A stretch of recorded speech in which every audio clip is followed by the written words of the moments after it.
देखिए, कभी कभी लगता है कि आपुन ही भगवान है। প্রধানমন্ত্রী নরেন্দ্র মোদীকে এরকমই একটা অলিখিত বার্তা দিতে চান। বিজেপির অনেক নেতাই বারবার বলেছেন একেবারে ভগবান তার অবতার হিসেবে নরেন্দ্র মোদীকে দেখানো হয়েছে। তাহলে মা কালীর পাশাপাশি বিজেপি রাজ্যের অনুষ্ঠানে মা কালীর সঙ্গে নরেন্দ্র মোদীর ছবি।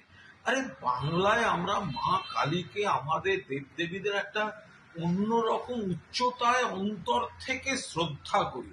সেখানে রাজনৈতিক এক ব্যক্তিকে ভগবানের পাশে বসিয়ে এটা কি হচ্ছে? এ তো ধর্মকেও অপমান করা, দেবদেবীর অবমাননা।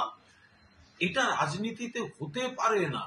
প্রধানমন্ত্রী নরেন্দ্র মোদী তার চেয়ারটা সাংবিধানিক, রাজনৈতিক ব্যক্তি, তার দল তার নীতিকে ভালো বলতে পারে, গোটা দেশ তার বিরোধী।